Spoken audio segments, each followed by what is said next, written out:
Bitcoiners sort of sit outside this political game that everyone else is forced to play, and it's this game of sort of one-upping each other in victimhood status or something like that, and sort of manipulating things so that you can get up the status hierarchy.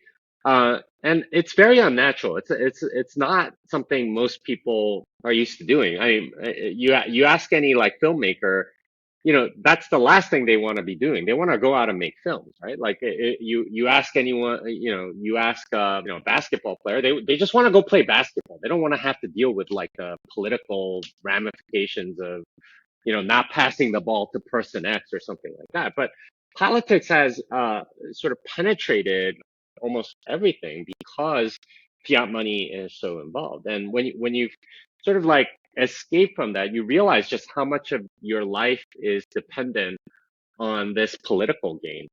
And what Jesus was saying there in the Sermon on the Mount, and the Beatitudes in particular, was, hey, like, stop caring about all of these status things, because that's not who you are, and that's not what matters in the end. And living that out is just incredibly difficult in a fiat world because politics plays such an important part of your career and so on. But being in Bitcoin, I think it's brought me a lot closer to understanding, okay, like I don't need to play that game. And in fact, I'm okay with being on the bottom. And, I can be a lot more authentic in that way. And I can just sort of say the truth. I don't have to worry about the political ramifications of what I'm saying.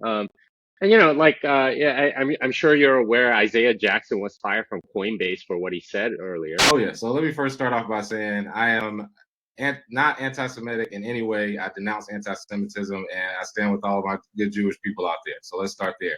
Second thing is, I don't know how I got fired on my day off, like Craig, Friday. And it was, one of those things where the tweet went out. And let me take it back a second. Before that, I put an entire thread describing Gary Gensler, Caroline Ellison, SBF, and Glenn Ellison, and went through all of the connections that were happening with the FTX exchange and some of the things with regulation and ushering in CBDCs. Following that is where I put the tweet about look up the religious affiliation, and Kanye was right.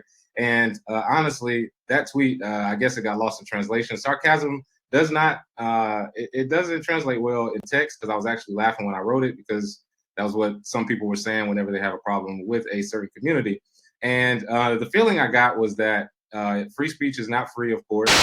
I'm like, you know what? Good for him, because this is what being a Bitcoiner is all about. It's not caring about what the system thinks of you. It's just sort of like saying, yeah, none of that stuff matters, because ultimately what does matter is what God thinks of you, at least as a Christian. And if that's what really matters, then who cares what they think?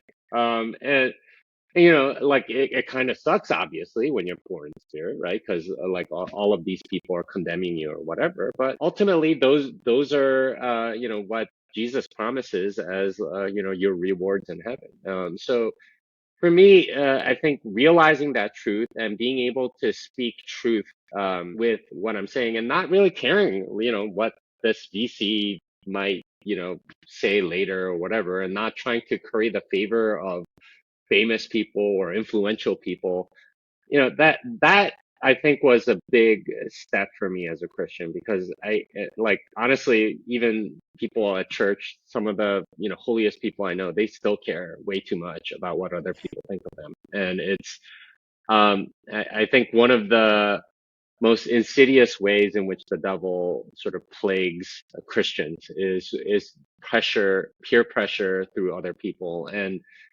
getting free of that is very, very difficult just on its own. But in a fiat system, it's near impossible. And getting out of that, I think, was very healthy for me and very helpful.